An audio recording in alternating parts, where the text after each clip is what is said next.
करिश्मा जी, जी। श्री हरिवंश, गुरुदेव आपके चरणों में कोटि कोटि प्रणाम। गुरुदेव, मैं रात की नौकरी करती हूँ और सुबह घर आकर नित्य क्रिया करके पूजा करती हूँ, फिर सो जाती हूँ। इस बीच कभी कभी पूजा करना भी रह जाता है। महाराज जी, जब भी सूर्य भगवान उदय हो रहे होते हैं तो मैं सोती रह जाती हूँ। इससे मन ग्लानि हाँ, अब और इसमें पछतावा। क्या कर सकते हैं? इसमें हम शास्त्रीय उपदेश क्या कर सकते हैं? आप ही नहीं, ऐसे लाखों भाईजन हैं जिनकी रात्रि ड्यूटी होती है। अब सोना तो उनको है ही। अब उनसे कह दे कि तुम 4 बजे, अब 4 बजे छुट्टी हुई, थके हुए आए, अब वो सोएंगे कि वो अर्घ पात्र लेके सूर्य की संध्या वंदन करेंगे?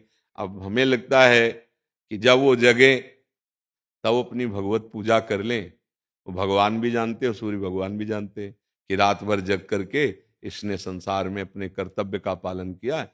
पर जो रात में जग के ड्यूटी की जा रही वो ईमानदारी से की जाए और बीच बीच में नाम जप किया जाए, राधा राधा राधा, तो वो ड्यूटी भी भजन बन जाएगी।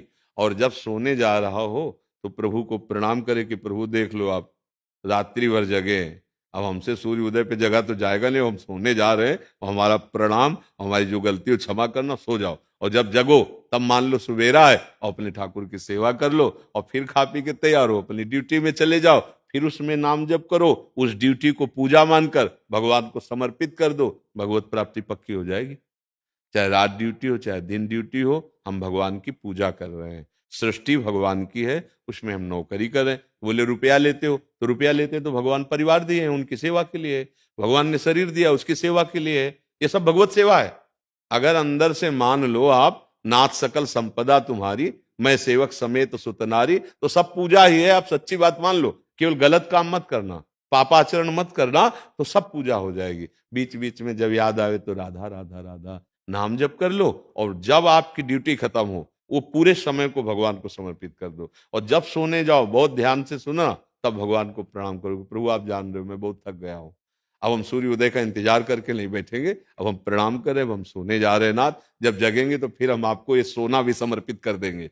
हमारा शयन भी आपके जीवन, जो जीवन है ये आपकी पूजा के लिए। अगर सोएंगे नहीं तो इंद्रियां पुष्ट नहीं होंगी, विश्राम नहीं करेंगे, फिर अगले दिन ड्यूटी नहीं दे पाओगे। तो वो पूजा है। जैसे अर्जुन को नियत कर्म युद्ध आया तो भगवान युद्ध में लगा रहे, ऐसे आप जो भी कार्य कर रहे हैं ईमानदारी से, पवित्रता से, भगवत स्मरण करते हुए भगवत समर्पित कीजिए, वो पूजा बन जाएगी, वो भजन बन जाएगा। क्योंकि ये आपकी केवल बात नहीं, हमें लगता है करोड़ों लोगों की बात है।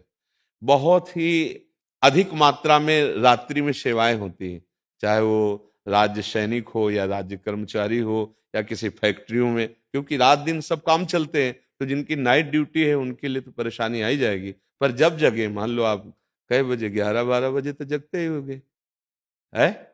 हाँ, तो उस समय उठ के अपने ठाकुर जी की सेवा कर लो, जो अपनी दिनचर्या है, नाम जप कर लो, फिर अपनी ड्यूटी की तैयारी कर लो। बस ये जरूर है कि धर्ममय जीवन होना चाहिए। अधर्म जीवन भगवान को समर्पित नहीं होता। हाँ, पहले रहा अधर्म जीवन, अब जब से सत्संग सुना तब से हम सावधान हो गए, तो भी सुधार हो जाएगा। पर सत्संग भी सुन रहे हैं, पूजा भी कर रहे हैं और पापाचरण भी कर रहे हैं, तो फिर बात नहीं बनेगी। ये बात समझ लेना, फिर तो वो सब गड़बड़ रहेगा। आचरण पवित्र नहीं है। जैसे आप एक एक बूंद घड़े में डालिए तो एक दिन भर जाएगा, लेकिन एक छेद कर दीजिए और बराबर लोटे से भरते रहिए, तो एक समय खाली ही मिलेगा, आपको कुछ नहीं मिलेगा। ऐसे अगर पापाचरण करते रहे तो छोटी मोटी पूजा फिर वो आपको लाभ नहीं दे पाएगी। हाँ, अवलो नशानी अपना न सयो, अच्छे आचरण करो, कोई बात नहीं है। भगवान की ही सेवा सृष्टि की है। जब जगो तब भगवान की आराधना कर लो।